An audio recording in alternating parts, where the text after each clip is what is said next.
tayo sa akon. Bah, ganda rito. Siwal. Kutsi.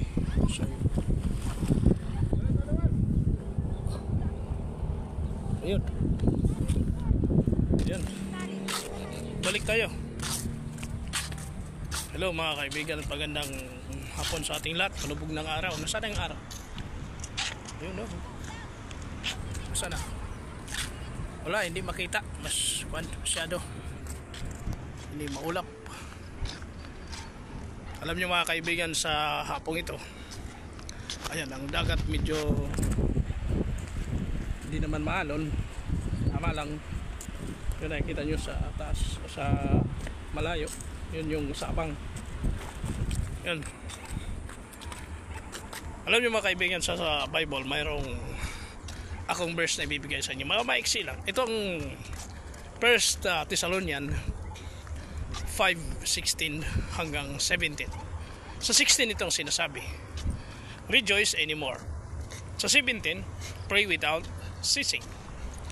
Alam nyo mga kaibigan kung ano ang ibig sabihin nito? Napakasimple lang. Na kung tayo ay magsasaya lagi, ayaw kasi ng Panginoon na ang tao malungkot lagi. Gusto niya kahit nang tayo ay hindi mayaman ng tao, no? Laging magsaya sa Panginoon. Yung kasayahan kasi natin espiritual eh.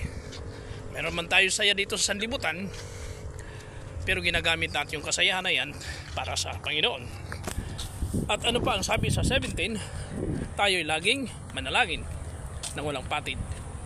Alam mo yung pananalangin na yan ay importante sa tao. Kahit nasaan, kahit ganito lang tayo naglalakad, kala natin safe tayo, pero kailangan pa rin natin ang gabay ng Panginoon sa araw-araw, sa bawat oras, sa bawat panahon, sapagkat siya ang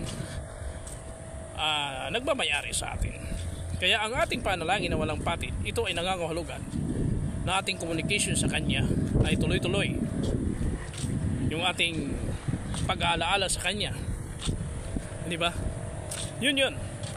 Prayer is supplication, making request into the Lord. Kaya sa lahat ng panahon, mayroon tayong mga request ng Panginoon.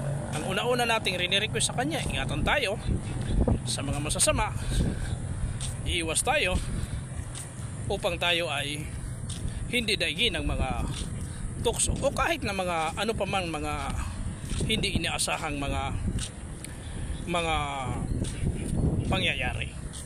Yun ang gusto ng Panginoon, na tayo ay laging nakakunik sa Kanya. Kaya dito mga kaibigan at mga kababayan, napakasimple ang kahilingan ng Bible sa bawat isang tao, sa bawat isa sa atin.